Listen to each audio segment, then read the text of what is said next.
നമസ്കാരം.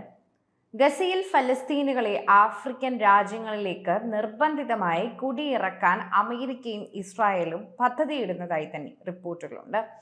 ഗസയിൽ നിന്ന് സുഡാനിലേക്കും സൊമാലിയയിലേക്കും സൊമാലിലാൻഡിലേക്കും ഒക്കെ തന്നെയും നിർബന്ധിതമായി തന്നെ ഫലസ്തീനുകളെ കുടിയിറക്കാനാണ് ഇവരുടെ പദ്ധതി എന്ന് പറയുന്നു. 3 രാജ്യങ്ങളിലെയും സർക്കാരുകളുമായി തന്നെ US-ഉം ഇസ്രായേലും ഇക്കാര്യം ചർച്ച ചെയ്തതായും തന്നെ റിപ്പോർട്ടുകൾ വ്യക്തമാക്കുന്നുണ്ട്. സുഡാൻ അധികൃത അമേരിക്കർ തന്നെ ഇതിനുള്ള പദ്ധതി നിരസിച്ചതായാണ് റിപ്പോർട്ടുകളുള്ളത്.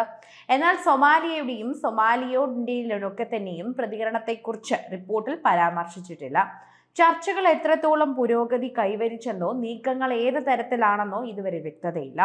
ഫലസ്തീനുകളെ ബലമായി കുടിയിറക്കി ഗസ മുനമ്പ് ഏറ്റെടുക്കുക എന്ന ആശയം US പ്രസിഡന്റ് ഡൊണാൾഡ് ട്രംപ് 1 മാസം മുൻപ് തന്നെ മുന്നോട്ട് വെച്ചിരുന്നു.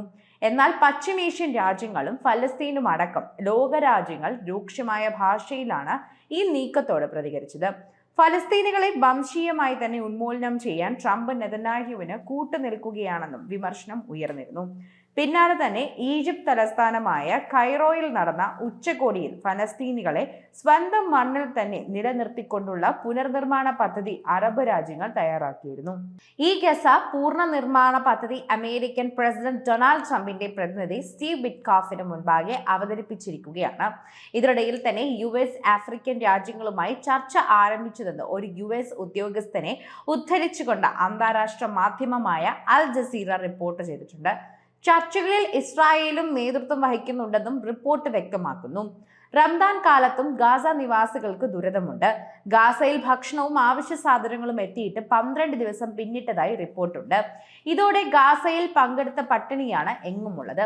ഇസ്രായേൽ ഹമാസ് വെടിനിർത്തൽ ചർച്ച ദോഹയിൽ പുരോഗമിക്കവെയാണ് ഇസ്രായേൽ ഗാസയ്ക്ക് മേൽ ഉപരോധം ഏർപ്പെടുത്തിയതും ട്രക്കുകൾ തടയാൻ ആരംഭിച്ചതും.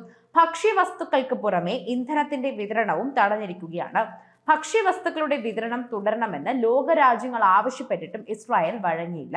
യുദ്ധകാലത്ത് സ്ത്രീകൾക്കും കുട്ടികൾക്കുമെതിരെ ആസൂത്രിതമായ ആക്രമണങ്ങളാണ് ഇസ്രായേൽ നടത്തിയതെന്ന് UN മനുഷ്യാവകാശ കൗൺസിൽ തന്നെ ഇപ്പോൾ റിപ്പോർട്ടിൽ കുറ്റപ്പെടുത്തിയിട്ടുണ്ട്. എന്നാൽ ആരോപണങ്ങൾ ഇസ്രായേൽ നിഷേധിച്ചു. ആദ്യഘട്ട വെടിനിർത്തൽ കരാർ അവസാനിച്ചതിന് പിന്നാലെയാണ് ഇസ്രായേൽ ഗാസയെ ഉപരോധിച്ചത്. 2ാം വെടിനിർത്തൽ കരാറിന് ഇസ്രായേൽ മുന്നോട്ട് വെച്ച പല ഉപാധികളും ഹമാസ് അംഗീകരിച്ചിരുന്നില്ല. അതിനിടെ ഗാസയിൽ നിന്ന് ആരും ഫലസ്തീൻകാരെ പുറത്താക്കില്ലെന്ന് US പ്രസിഡന്റ് ഡൊണാൾഡ് ട്രംപ് അറിയിച്ചു.